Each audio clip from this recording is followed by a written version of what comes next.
It's starting to go into the peak of the dry season, aka winter here, so it's a good idea to make a special lemongrass ginger tea to beat the chilly southern wind. The main ingredients needed to make this tea are ginger and lemongrass, but you can also add cinnamon and pandan leaf or any additional spices and herbs as your liking. What makes this ginger tea taste different is that the ginger is far roasted all the way in, which gives it the unique flavor and makes the tea look clear and not cloudy. To roast the ginger, use a small steady flame for several minutes until it's cooked. A thoroughly cooked ginger will look smooth and no longer fibrous like when it's still raw, and it will also have a uniformly yellow color on the inside. That makes all the starch in the ginger gelatinized and won't be released when it's bruised. Therefore, the resulting ginger tea is rather clear.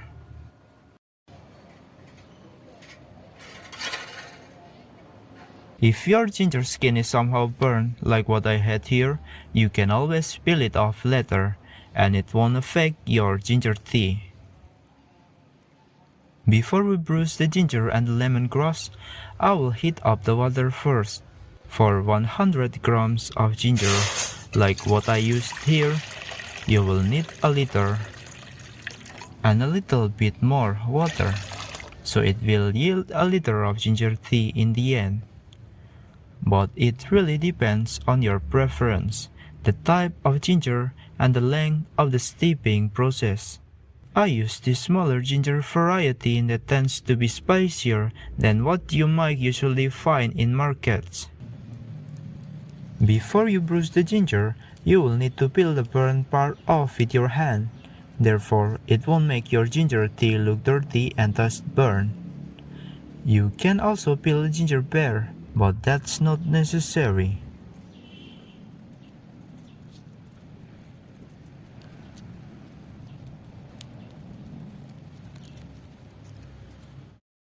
Look how beautiful it is. To bruise the ginger, you can use any blunt object like a pestle or a meat pounder, but you can also use the side of a cleaver with some help from your body weight. Using a pestle, you only need to smack it a few times. You don't want it to disintegrate or turn into mush.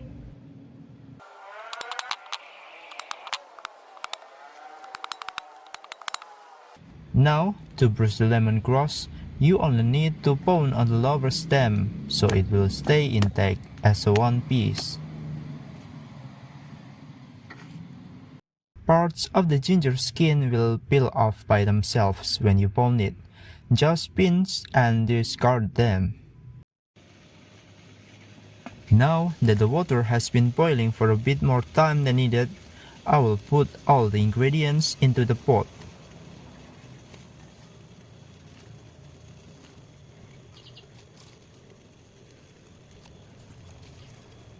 For this tea, I will only use a small chunk of cinnamon so it won't overpower the tea. Let it boil for a few minutes, then let it simmer on lower heat for around 15 up to 20 minutes. But if you use charcoal like me, just let it boil and leave it simmering until the charcoal burns itself out.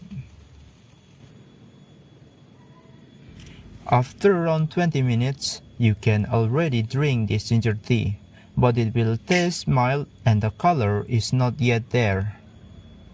You need to steep the ginger for a minimum of 1.5 hours for it to turn to a reddish brown color, but I recommend leaving it there for 3 up to 6 hours to let more of the ginger components seep out. You can also steep it overnight, but the longer time you steep the ginger, the spicier it will be and you might need to add more water to tone it down. But before that, you need to take the pandan leaf out.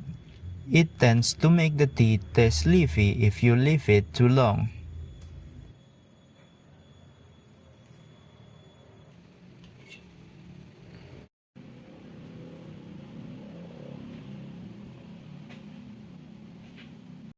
Well, it's been around 4 hours, and I've heated my ginger tea up, and it's ready to serve.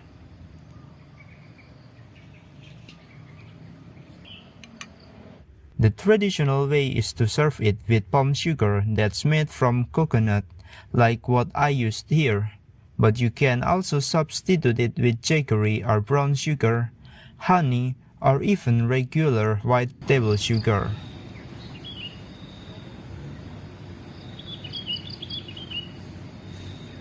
For another variation, you can also serve it with the addition of condensed milk in place of sugar, and it will also taste good. Whichever serving method you use, it's perfect drink to warm up a chilly day or to ease up a cold if you catch one.